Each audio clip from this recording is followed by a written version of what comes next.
The Grim Reaper, history's most feared figure.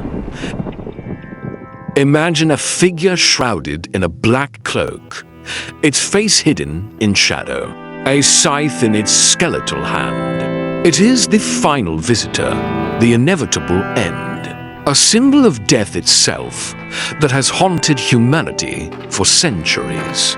But what if the Grim Reaper is more than just a symbol? What if this personification of death, this dark figure of folklore, is a chilling and very real reflection of humanity's deepest fears and its greatest mysteries? Tonight, on Enigma Unlocked, we look beyond the scythe and the hooded figure to uncover the shocking truth. Behind history's most feared figure, the Grim Reaper, history's most feared figure, prepare to confront the one thing we all have in common. Our journey into the enigma of the Grim Reaper begins with the classic image we all know, the cloaked skeleton with the scythe. This image is so ingrained in our collective consciousness that it's become the universal symbol of death. But where did this image come from? And what does it truly represent? The image of the Grim Reaper is a fusion of several ancient ideas. The black cloak, for instance, is a symbol of mourning, a funeral shroud that covers the body of the deceased. The skeleton, on the other hand, is a more literal and visceral representation of what happens after we die. The flesh decays, but the bones remain, a chilling reminder of the scythe is a more symbolic and agricultural image. It's a tool used for harvesting crops, and in this context, it represents death as the harvest of souls, a grim reminder that our lives, like a field of wheat, are eventually cut down. This image, this powerful fusion of symbols, is a product of medieval Europe, particularly during the time of the Black Death. The plague was so devastating, so indiscriminate, that it wiped out entire towns and villages. In a world where death was a constant, terrifying presence, humanity needed a way to personify it, to give it a face, a form. The Grim Reaper was that face. It was a way to make death, this unexplainable, terrifying force, a little more tangible, a little more understandable. It was a psychological coping mechanism, a way to deal with the overwhelming trauma of a world where death was everywhere. But the Grim Reaper is not a universal symbol. Across the globe, different cultures have created their own personifications of death, each one a unique and fascinating reflection of their own beliefs, their own fears, and their own relationship with the afterlife.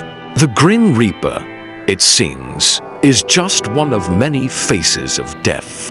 To understand the true nature of the Grim Reaper, we must look beyond his European origins and explore the other faces of death that have haunted humanity for millennia. These are the figures that are just as feared, just as powerful, but often with a very different story to tell. In ancient Greek mythology, death was personified by the god Thanatos. Thanatos was not an evil or malevolent figure. He was a quiet, gentle god, a twin brother to Hypnos, the god of sleep. His job was to carry the souls of the deceased to the underworld. He was a ferryman, not a reaper. His image was one of peaceful transition, not a violent harvest. This is a crucial distinction. For the Greeks, death was not something to be feared, but a natural, inevitable part of the journey. Thanatos was not a monster. He was a guide. In ancient Norse mythology, death was personified by Hel, the ruler of the realm of the same name. Hel was a terrifying and powerful goddess. with a face that was half beautiful woman and half decaying corpse. Her realm was not a place of fire and torment, but a cold, desolate world of the dead. Her image is a stark reminder of the duality of death, the end of life, and the beginning of decay. For the Vikings, hell was a personification of a very real fear. The fear of dying an inglorious death, of not making it to Valhalla, of being cast into a cold, dark realm for all eternity. In Aztec mythology, death was personified by the goddess Mictecacihuatl, the ruler of the underworld Mictlan. Mictecacihuatl was not a figure of fear, but of reverence. She was a goddess who presided over the festival of the dead, a celebration that would eventually become the modern-day Day of the Dead. Her image is a celebration of life and death, a reminder that death is not the end, but a part of a larger cycle of rebirth and renewal. This is a profound and beautiful contrast to the Grim Reaper, a testament to a culture that saw death not as something to be feared, but as something to be celebrated. These different personifications of death, from Thanatos to hell to Mictecacihuatl, show us that the Grim Reaper is not a universal symbol. He is a product of a specific time, a specific culture, and a specific fear, the fear of a violent, sudden, and indiscriminate death. But what if there is a more universal and more chilling truth behind the figure of the Grim Reaper? What if he is not a mythological figure, but a memory of a very real, very terrifying phenomenon? The most logical and most unsettling explanation for the Grim Reaper is that he is a collective, cultural memory of a plague. In a time when medicine was in its infancy and diseases were a mystery, the plague was seen as a force of nature, a supernatural entity that swept through a town, taking live. The Grim Reaper, with his scythe and his indiscriminate harvest of souls, is the perfect personification of a plague. He is a symbol of a death that cannot be reasoned with, cannot be bribed, and cannot be escaped. Consider the bubonic plague, the Black Death, which killed millions in medieval Europe. The symptoms of the plague were horrifying black boils on the skin, a fever that would consume the body, and a death that was swift and brutal. In a world where death was so visible, so real, so terrifying, humanity needed a way to cope with the trauma. The Grim Reaper was that coping mechanism. He was a way to give a face to the faceless, a form to the formless, a reason to the unreasonable.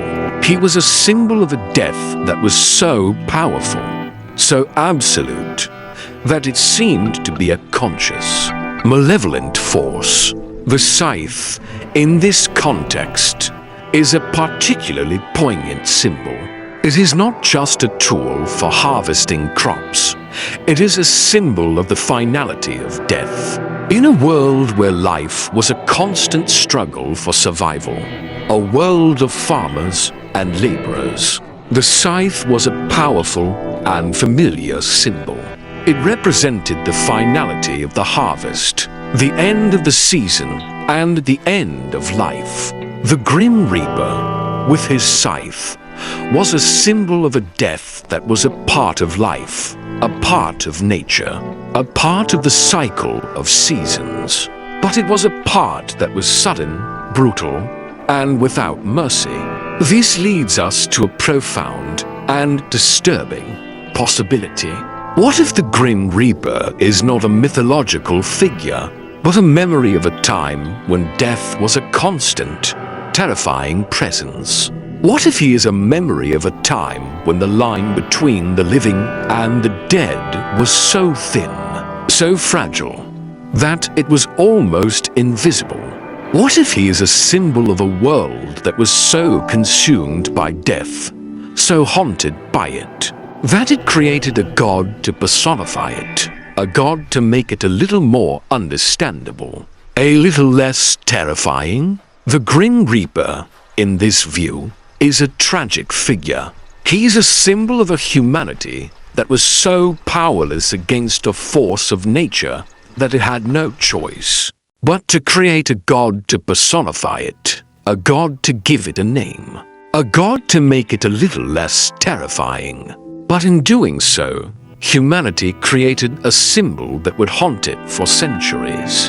A symbol of a death that was so absolute, so final, that it could never be escaped. The legacy of the Grim Reaper is a testament to its power as a symbol. It is a symbol that transcends time and culture, a symbol that speaks to our deepest fears and our greatest mysteries. It is a symbol that reminds us that no matter how much we progress, how much we explore, there will always be a final, inevitable journey that we must all take. The Grim Reaper is not just a symbol of death. He is a symbol of our relationship with death. He is a symbol of our fear of the unknown, our fear of the end, and our fear of the ultimate finality of our lives. He is a symbol that forces us to confront our own mortality, our own purpose, and our own place in the universe. He is a symbol that reminds us that our time here is short, that our lives are a gift, and that we must make the most of it. The mystery of the Grim Reaper, it seems, is not in his existence, but in his purpose.